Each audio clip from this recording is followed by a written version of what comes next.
So Jammeh, welcome to Interface Gambia Afra House, I should say. Instead of giving you any Afra today. Oh yes, since for the last 3 days I've really been enjoying. I think it's overfeeding me. It's a pleasure to be here. It's a pleasure to be again in London. Of course, I'm visiting on football matters, so I'm glad to talk to you. Like Cham used to say, I'm fed until I'm fed up. I can say that too. He's a Kianka by nature. Now let's talk football. Like you said, you're here doing football things. Can you tell us what that is? Actually, if you follow football in the Gambia, there's an academy called Live Your Dream Sports Academy. It is so far the biggest investment in grassroots football development in the Gambia. Myself and two of my partners, my regular partner, I'm sure you know, Willy and Payusu Samba, yes. Got together. We are the principals of Real de Banjul as well, got together to form this academy.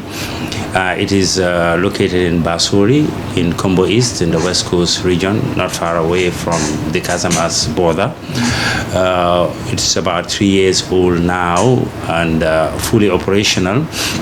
It is about €1 million investment for the time being, and the first phase, which entails fencing of land over 12 hectares, and we have an artificial turf with a pavilion and also a grass turf.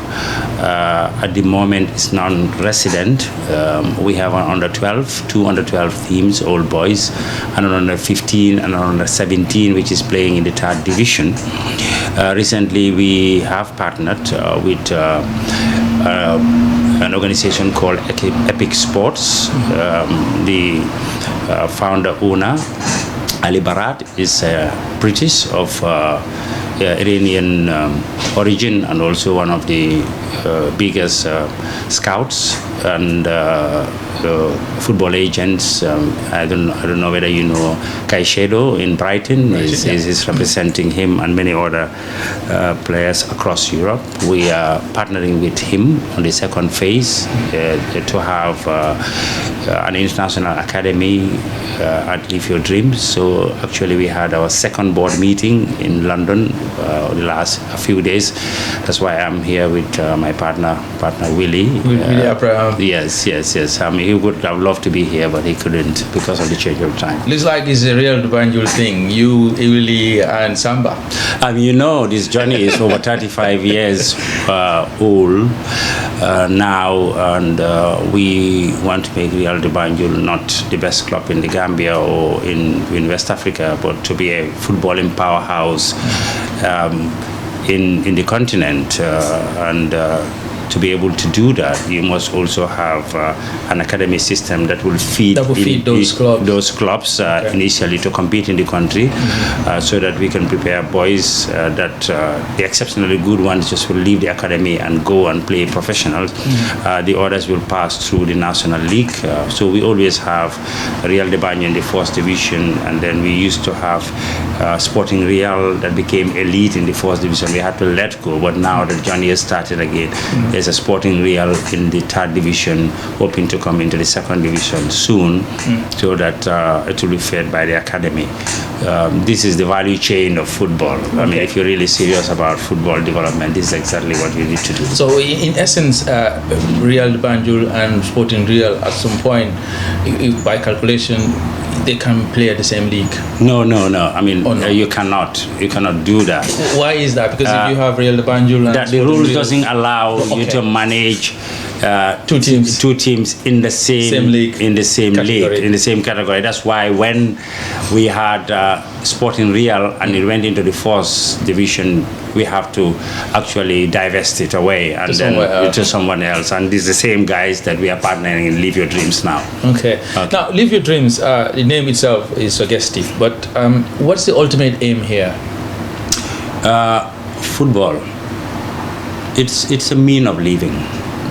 Football is not for pastime now. It's a huge business, and then people use that to make a living. Young boys and girls all over the world now sees football as a way of bettering their lives. So it's a dream of every young footballer or every male child now to be a professional footballer. Not everybody can get that way. So the idea of the academy is to give those people that opportunity to relive their dreams. So when we are fully operational, we're going to be doing two things.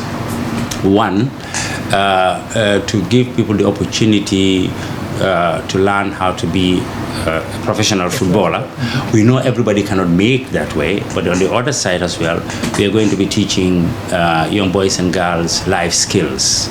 So there will be the footballing lessons, and also there will be a vocational center in there that's going to teach them life skills, whatever you want, whether you want to be a carpenter or a plumber or an electrician, or you want to learn agriculture or any other thing that you want to do, because there is life after football, of course, even if you make it at the high level. So if you have real life skills, then after the football career you can move it.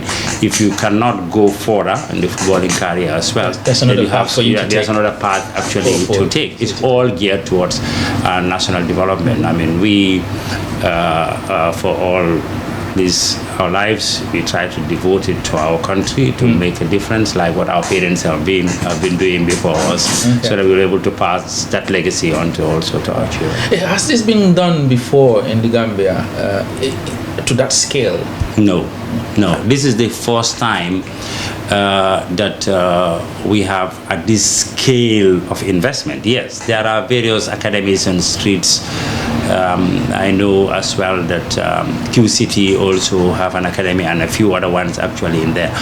But in this scale, I may be wrong, but I don't actually think so. But you know, we are football people over the years. I am passionate about football. You've been in football for over 2 decades or more, isn't it? 3 decades plus, coming to 4 decades.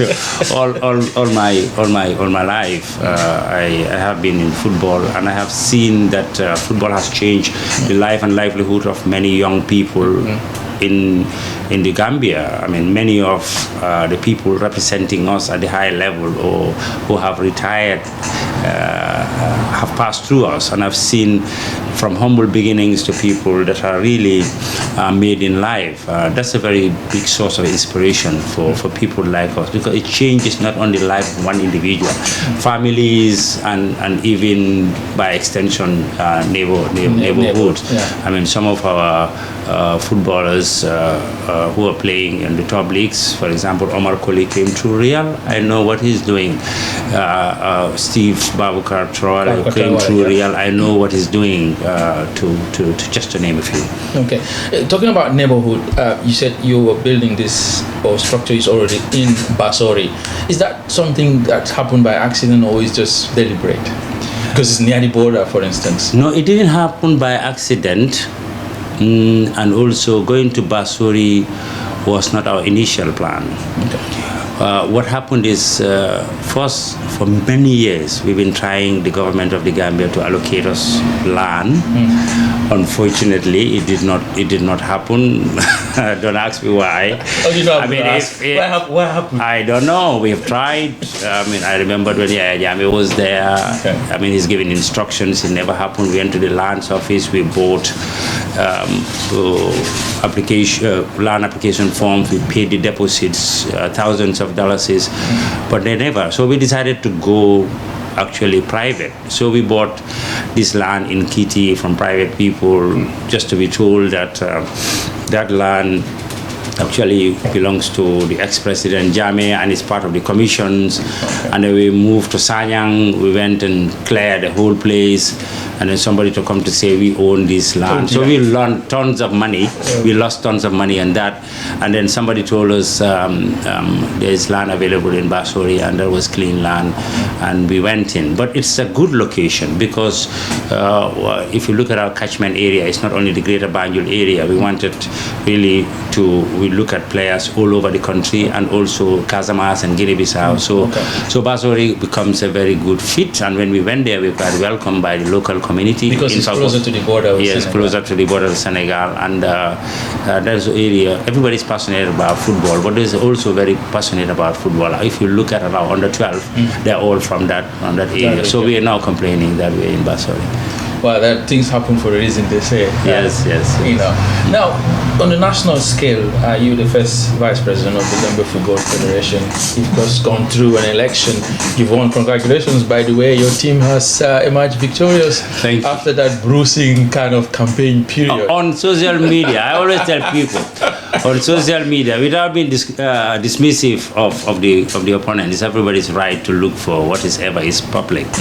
But it's actually on social media look bruising, but on the ground we knew we were always going to win. The reason is that we have delivered on our promises, and football in the Gambia is quite different from what it used to be. We are now a respected football nation on the continent and all over the world. Month in, month out, young Gambians are leaving Gambia to go and play professional. At the moment, our coach is actually monitoring hundreds of young players all across. These things did not happen by accident. 8 years ago, we set out to develop all aspects of football. We are football people. We are not only fans. We are football administrators, people that have invested in football. Our livelihood doesn't depend on football. I can enumerate many of my other portfolios. Of course, you do know I have spoken to you in other industries like tourism before. So sometimes you're no stranger. Sometimes I wonder. Some people in social media, more so the people in the diaspora, they talk about people that they don't really know. But this is the times of our life. We accept that. I have said that over and over again. So we set out 8 years ago to develop all aspects of football, to lay a very strong foundation, a sustainable foundation for us to be able to qualify for AFCON. By doing that, we hired a professional coach whom we believed in his plan, and you see he has delivered. He has many doubters. We have engaged the Gambia government to be able to do things actually more differently.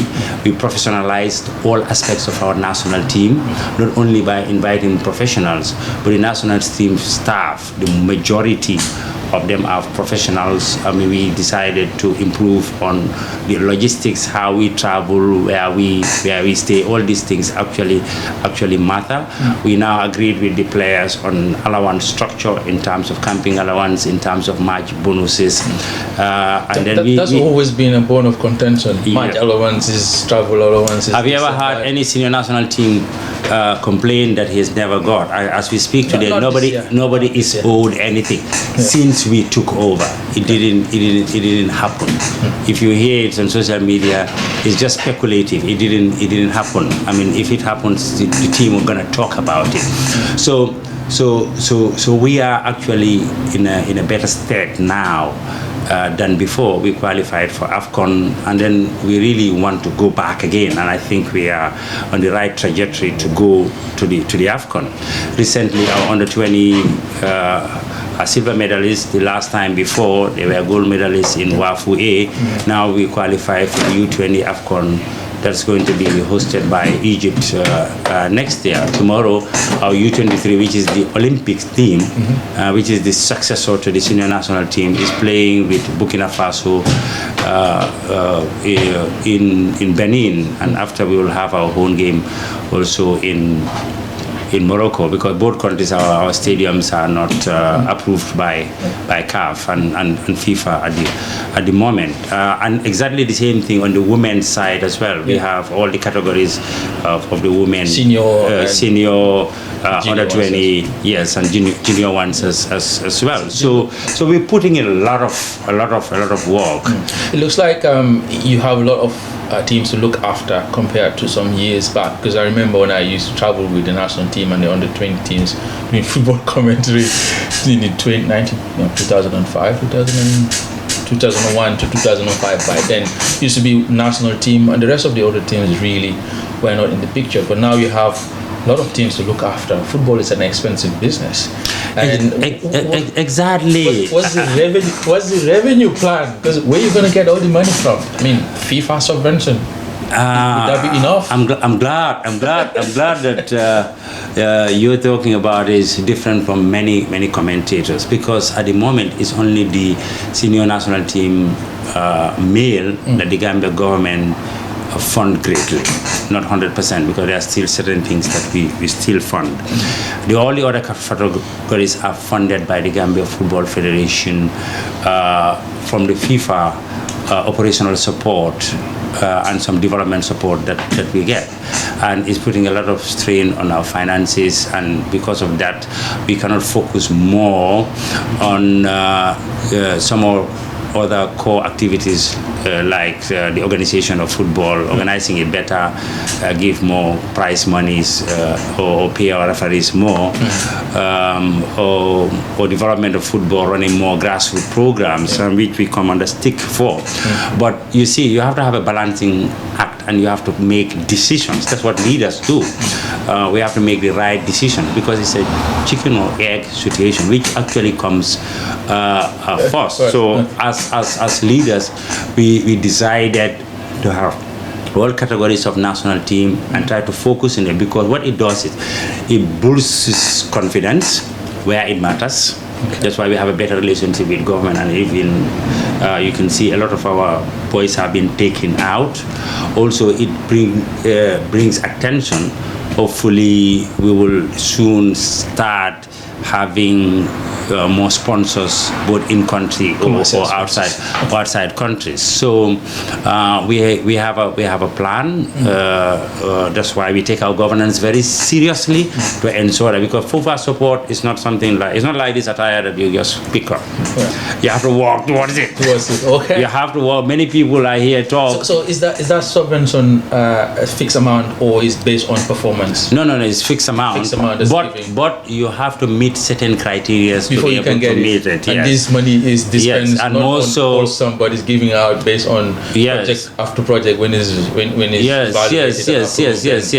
I mean, the governance rules are very strict in terms of compliance, in terms of accountability, in terms of reporting, justifications, and after you have to go back and prove to the fact that these things has impacted your football positively. FIFA forward regulations are on the FIFA side. If you don't get the funds.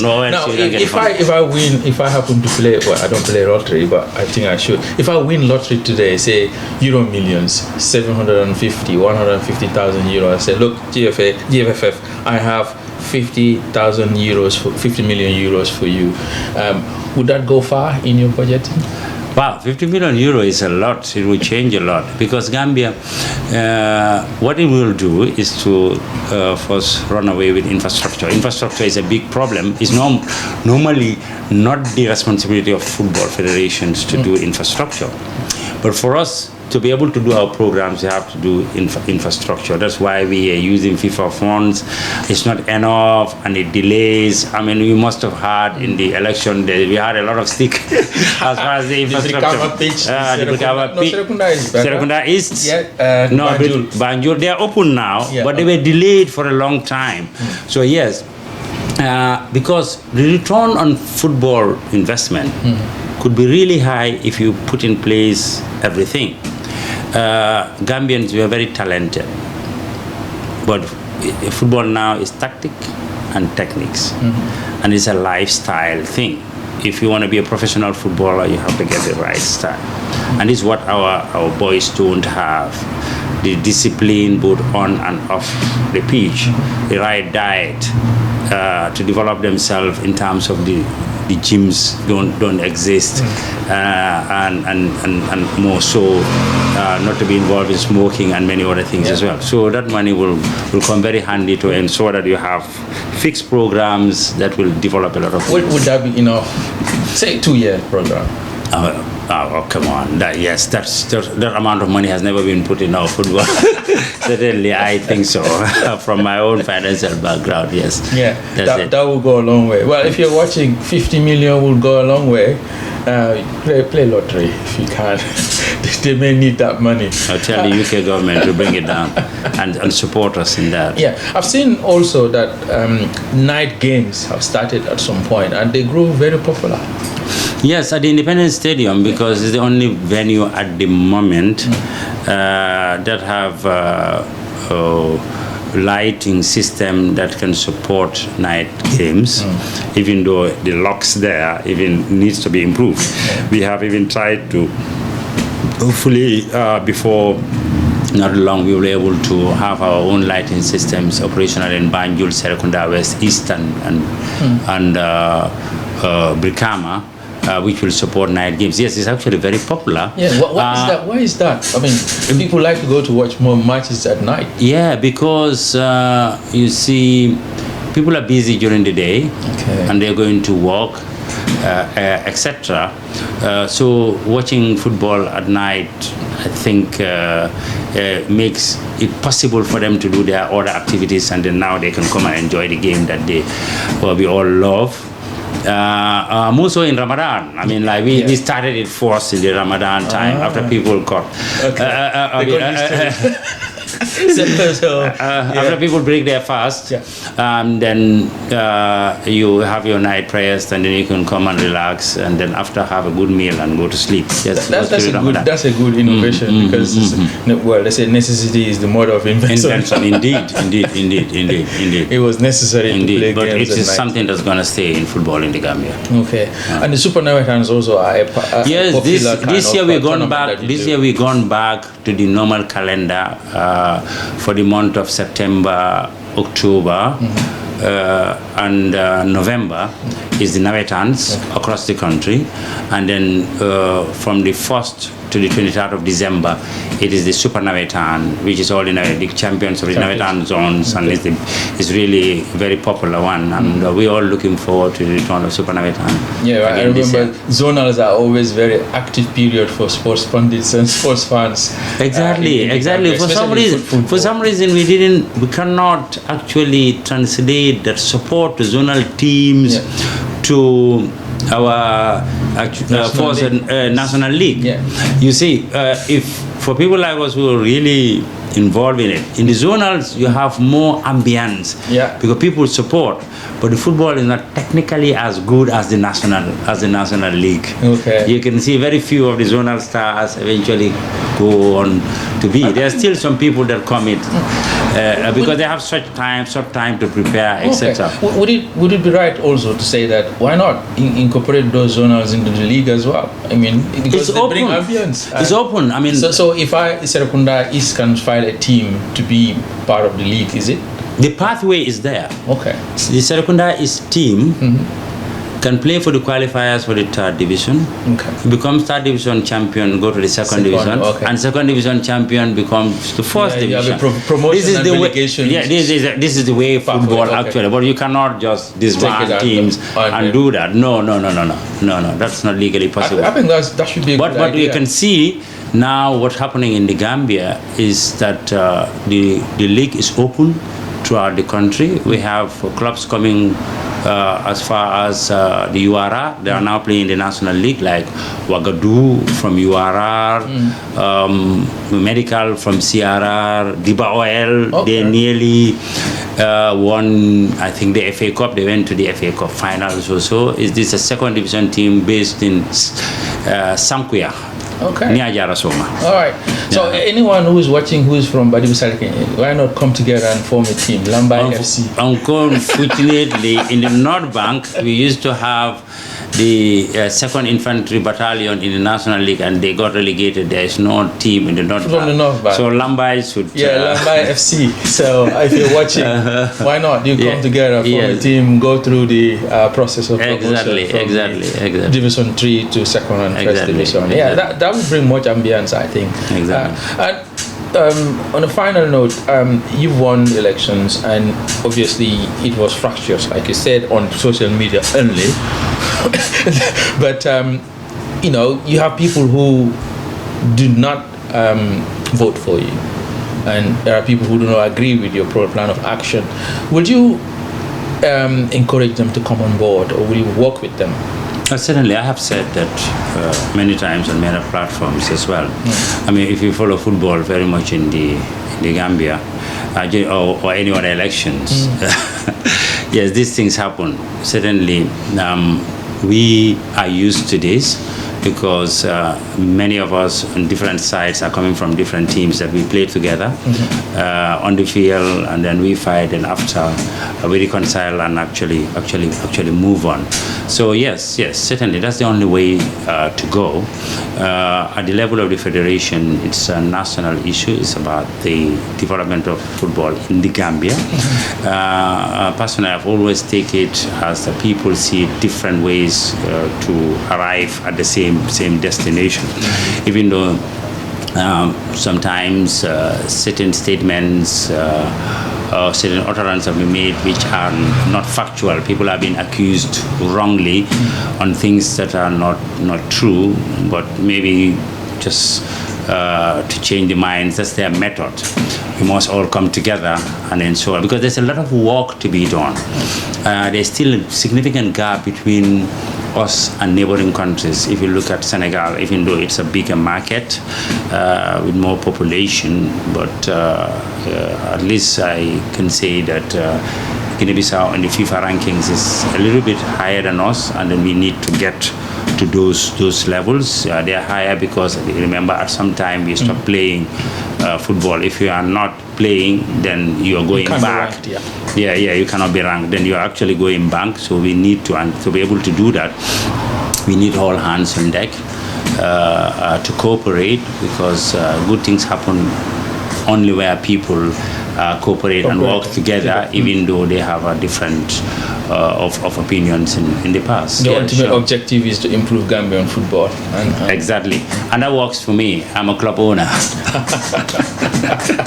Yes, and you're also into getting improving young people's lives. Exactly.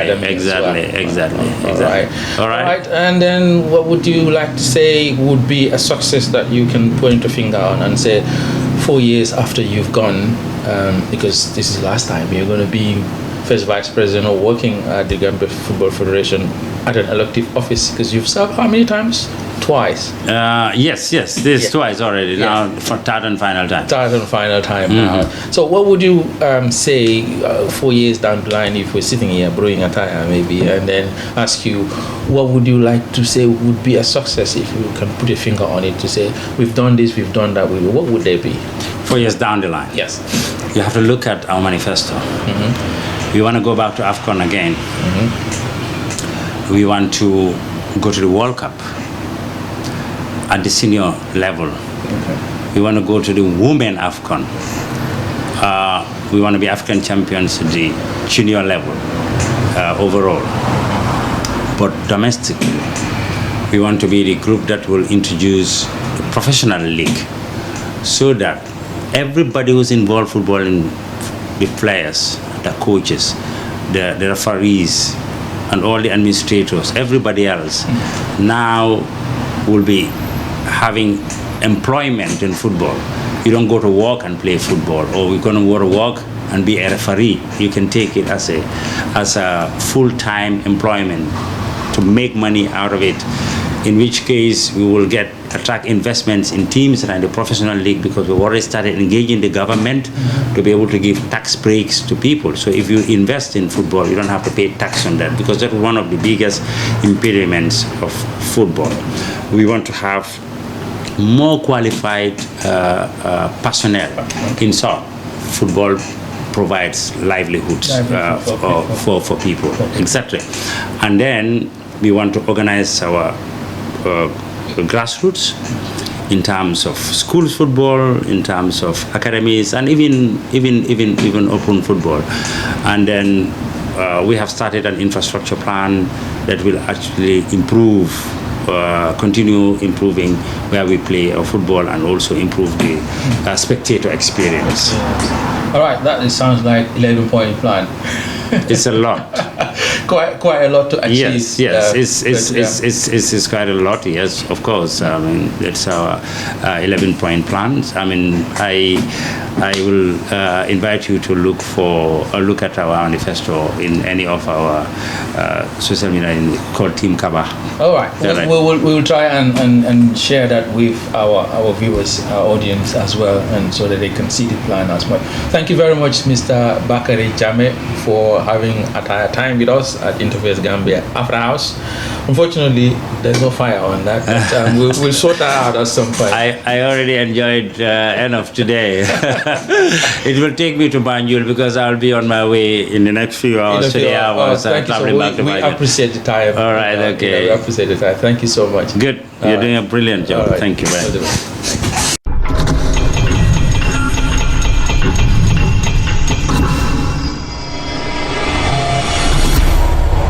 Thank you from Interface Gambia production team.